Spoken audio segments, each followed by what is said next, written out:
En ces temps de vaches maigres pour la culture, et au moment où se pense une nouvelle loi sur l'audiovisuel qui a l'ambition de réformer à la fois les instances de contrôle, le service public, les usages sur Internet, nous sommes nombreux à nous interroger sur l'avenir de nos métiers. On va parler des moyens et des contenus.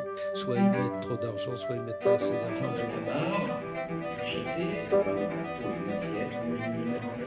On a vécu longtemps avec le fait que l'audiovisuel public n'avait en face de lui que des opérateurs privés dits historiques aujourd'hui. Le lancement de la TNT, la multiplication des chaînes. La télévision de rattrapage, l'arrivée de grands portails internationaux qui diffusent des milliers d'heures de programmes, de séries, de documentaires, de films de cinéma. Amène à ce qui est inévitablement à la fois une baisse évidemment des ressources publicitaires assez mécaniques et parallèlement une fragmentation de l'audience. Il faut absolument rééquilibrer le poids du service public et le poids du service privé, parce que sinon ce qui va se passer, c'est que dans un paysage de 25 chaînes avec 6 chaînes du service public, le service public est noyé.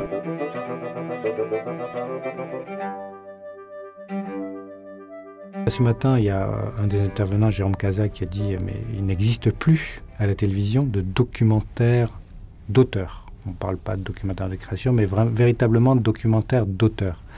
C'est vrai, quasiment plus.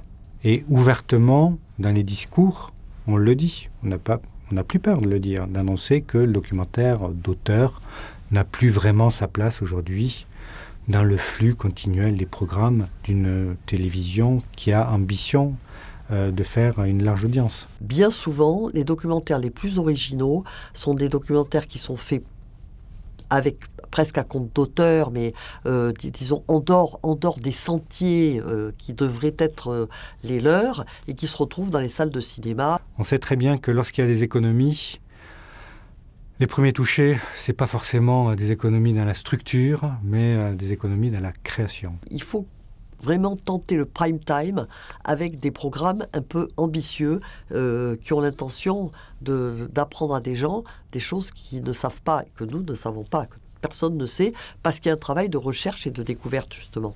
Télévision service public doit prendre des risques, doit avoir de l'audace et doit surtout bousculer le téléspectateur. Si le service public ne le fait pas, je ne vois pas qui le ferait.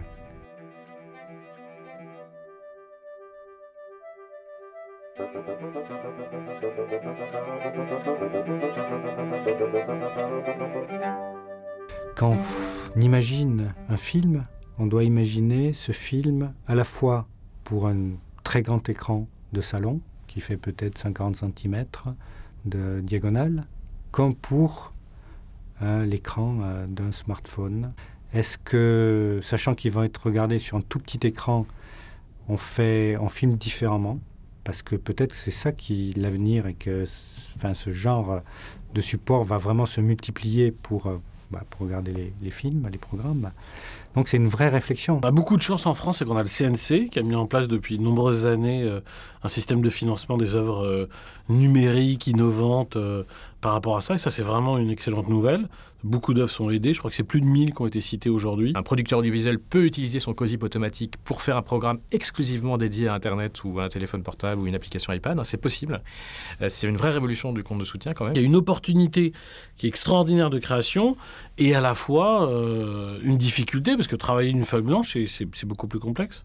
La peur pour nous, l'inquiétude pour nous, c'est que les films peut-être les plus pointus, les plus exigeants, les plus fragiles, dans ce choix immense qu'aura le téléspectateur, auront de plus en plus de mal à trouver leur voie.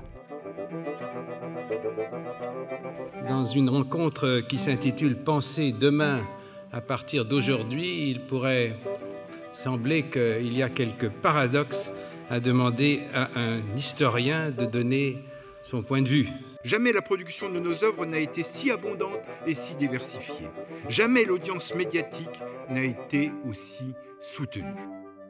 Ce qui est en jeu, c'est bien les mécanismes économiques qui définissent l'exception culturelle. C'est-à-dire qu'en fait, on considère que les biens culturels ne sont pas des marchandises comme les autres, certes, mais ne sont pas produites dans les mêmes conditions de production que des biens de consommation courante et qu'ils ont besoin d'avoir des mécanismes de régulation économique qui soient spécifiques. Je pense, comme beaucoup d'autres, heureusement en France, qu'il faut que l'État joue un rôle essentiel dans ce domaine, comme dans d'autres, joue un rôle comme régulateur, bien sûr.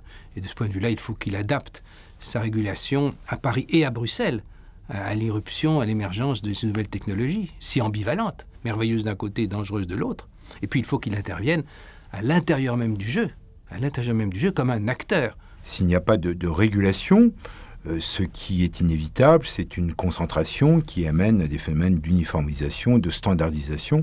Et si vous voulez, le concept de diversité culturelle disparaît. Et il y a deux philosophies, vous savez, la philosophie du renard libre dans le poulailler libre, que chacun se débrouille, et puis par une étrange alchimie, la somme des égoïsmes des individus et des firmes donnera le meilleur des mondes possibles. Ce n'est pas ma philosophie.